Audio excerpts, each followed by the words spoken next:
Welcome again to Providence today. We're at the National Constitution Center here in Philadelphia, and we're standing right by the Pennsylvania Liberty Tree that the Providence Forum had the joy of helping to plant some years ago. As you look at it, you can see it seems to be very happy here. It's growing pretty high up into the heavens.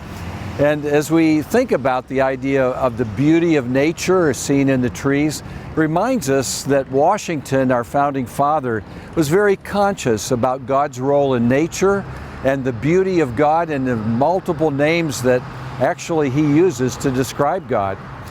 You think about a diamond, it has many facets, and you see the light reflecting in different ways. In the era in which Washington lived, following the great preachers of his day, there was a desire not to use the same name for God again in the same context when you're talking about him. And so we can find Washington using various rich names for the Lord. In fact, these have been assembled and counted. There's something like almost 90 names that are distinct that Washington used for God. You can find them all listed in Sacred Fire, the book that I wrote on Washington's faith, George Washington's Sacred Fire. But a few examples, obviously, it's the name God, it's the name Creator, the name Lord, the divine author of our blessed religion, the benign Father, the word Providence with a capital P sometimes for God. There are many names and they're beautiful. But I want to focus on the name Creator. The reason that that's interesting is that Washington was invited to join the American Philosophical Society. That was one of the groups that Benjamin Franklin started. It still exists, it's a prestigious group. And when he was invited, he responded with a letter of gratitude, and he said, as a farmer, I am so grateful to be able to study the beauty, the exquisite character of the creation, the work of the Creator. So that name Creator and creation was really precious to Washington. As a farmer, he loved to see new crops grow. He planted all sorts of new plants to decorate Mount Vernon and to study how they would develop. So he actually saw himself first and foremost as a farmer, more than a statesman, more than a president. It's what he always wanted to do because he loved creation and he loved the beautiful work of the Creator. That brings us to our own experience today.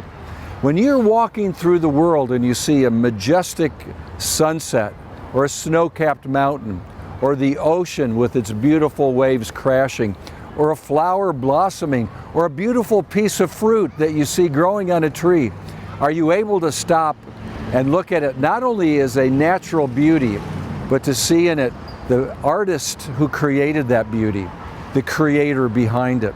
The Creator is the source of every good gift. He's the source of every blessing. And our founding fathers wanted to emphasize that. So we think again about the Declaration of Independence. We are endowed by our Creator with certain unalienable rights. Among these are life, liberty, and the pursuit of happiness. When our founders agreed on this unanimous Declaration of Independence, they saw the Creator as the one who had put within them that sense of dignity and the beautiful things of life, the beauty of life, the beauty of the pursuit of happiness, the beauty of wanting to have freedom and all of that liberty gives us. And so one way we celebrate our founding is to stop and look at this beautiful country with all the providential blessings from sea to shining sea and say, Lord, this is your work. This is your handiwork.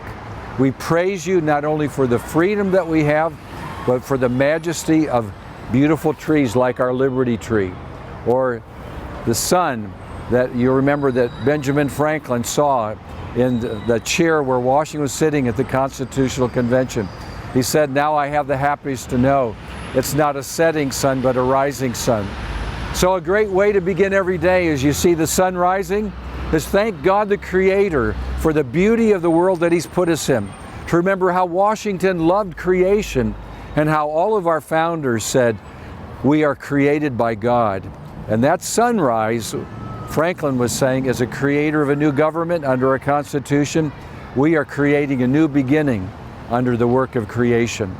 God has given these things to us, and we should be pursuing the happiness of a heart that comes from having religious liberty to worship God according to the dictates of our own conscience.